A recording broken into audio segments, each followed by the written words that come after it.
बिस्मिल्लाहिर्रहमानिर्रहीम अल्लाहुम्मा सल्लि वसल्लिम दाइमन अबदन अला हबीबिका खैरिल खल्क़ि कुल्लिहिम। आज का जो टॉपिक है वो है प्यास। याद रखिए, प्यास दो तरह की होती है, एक सच्ची प्यास, एक झूठी प्यास। सच्ची प्यास तो ये है कि पानी हमारा जो बदन में जाता है वो बदरका बदन बनता है, जुज़्वे बदन नहीं बनता। इंसान का 70% हिस्सा जिस्म के अंदर पानी पर मुश्तमिल है। पानी जो है वो बदरका बदन है।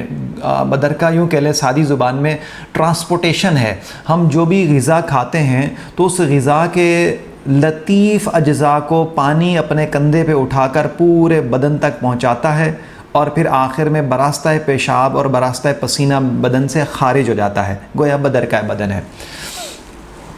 अब इसमें जो असली बात है, इसके लिए प्यास लगती है तो पानी की ज़रूरत पड़ती है। लेकिन जो आज का टॉपिक है वो ये है कि कई लोगों को शिद्दत प्यास होती है, वो इसके लिए बर्फ़ का इस्तेमाल, यख़ ठंडे पानी का इस्तेमाल और यख़ ठंडी कोल्ड ड्रिंक का इस्तेमाल करते हैं। जब वो पानी पी लेते हैं तो उसके बाद उनका सेटिस्फेक्शन लेवल आ जाता है। जैसे मेरे पास कई मरीज़ आते हैं, मैं नब्ज़ पे हाथ रखता हूँ तो मैं कहता हूँ भाई आप बर्फ़ के आशिक हैं, ठंडे पानी के आशिक हैं? तो वो कहते हैं हकीम साहब हमें प्यास ही इतनी लगती है कि जब तक ठंडा पानी न पिएँ हमारा तशफ़ी और तसल्ली और सेटिस्फेक्शन लेवल आता ही नहीं है। याद रखिए, ये बहुत बड़ा मर्ज़ है, बहुत बड़े मरीज़ हैं।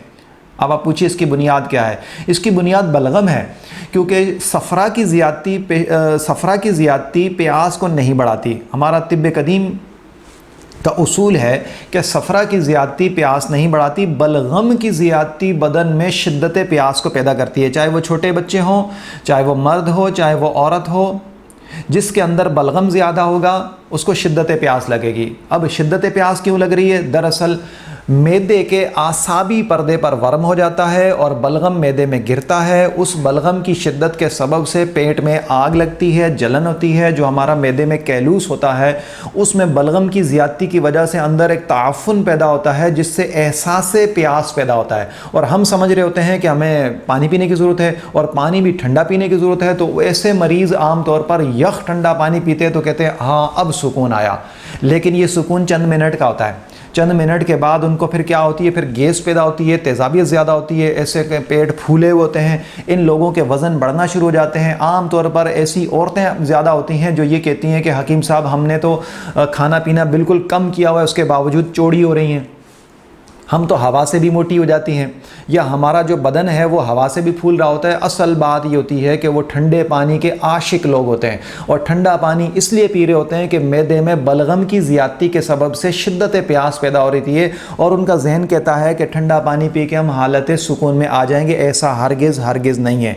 जो लोग मेरी बात सुने उनसे गुजारिश है कि वो इसका इलाज गर्म पानी से करें, जस्ट ऑपोजिट करें, गर्म पानी पिएं। आप देखिएगा, मेरे कहने पर अगर आपको यकीन नहीं आता तो चंद दिन अमल करके देख लें कि जो बर्फ़ के आशिक हैं, क्योंकि बर्फ़ शिद्दत प्यास पैदा करती है और वर्म पैदा करती है, मैदे के आसाब को ख़राब करती है और प्यास को और बढ़ाती है, लेकिन ये ठंडा पानी पी रहे होते हैं। मैं कहूँगा कि गर्म पानी पिएं। और इससे भी ज़्यादा इन लोगों को अगर जल्दी सुकून और आराम चाहिए कि उनको शिद्दत प्यास तंग ना करे और मैदा ख़राब ना हो, गैस तेज़ाबियत ना बने, तो वो लौंग, दारचीनी, अदरक का कावा बनाएं, 2 कतरे लीमू डालें और उसको दिन में 5-6 मरतबा थोड़ा करके पी लें। इंशाअल्लाह उनकी ये शिद्दत प्यास ख़त्म हो जाएगी। नहीं, गर्म पानी अगर नहीं पीते और या ये कावा जो मैंने तजवीज़ किया अगर नहीं पीते और बर्फ़ का इस्तेमाल, ठंडे पानी का इस्तेमाल करते हैं, तो याद रखिए कुछ अरसे के बाद वो मैदे के अल्सर, सारी ज़िंदगी राइज़िक खाते रहेंगे, नहीं ठीक होगा।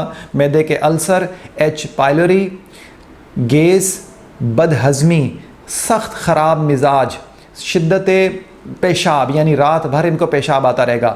जिस्म के अंदर पानी की रुतूबात की ज़्यादती की वजह से आम तौर पर हल्का शाम को बुखार, सर दर्द, मिजाज ख़राब और खुश्की के मर्ज़ में मुब्तला हो जाएंगे, क्योंकि मैदे के अंदर बलगम की ज़्यादती की वजह और ठंडा पानी पीने के सबब से आज़ा सुकेड़ की तरफ चले जाएंगे और ये बड़ी बीमारियों का सबब बन सकता है। अच्छा, एक नुस्खा इसमें और ले लीजिए कि मैंने कहा लौंग, दारचीनी, अदरक का कावा, तो इसके साथ एक चीज़ और बहुत अच्छी है कि जिन लोगों को शिद्दत प्यास है और उनका सेटिस्फेक्शन लेवल बग़ैर बर्फ़ के पानी के नहीं आता, तो वो इमली और आलू बुखारा ये लेके इसको पानी में भिगो के इसको पकाएं और इसका शीरा तैयार करके इसका शरबत पिएं। लेकिन ये भी ठंडा नहीं, اس کو فریج والا نہیں بلکہ روم ٹیمپریچر کا پانی ہو، اس کے اندر آپ چینی ڈال لیں، ایک بہترین آلو بخارے اور املی کا شربت تیار کر لیں، جب بھی آپ کو پیاس لگے یہ پئیں، اور پیاس نہ بھی لگے تو صبح دوپہر شام اگر آپ اس کا استعمال کریں گے تو بھی آپ کی یہ شدت پیاس کا مرض جو آپ کو بہت تکلیف دے رہا ہے اس نسخے سے بھی ٹھیک ہو جائے گا۔ اللہ تعالی ہم سب کو عقل سلیم دے اور اپنی صحت کا خیال رکھنے کی توفیق عطا فرمائے۔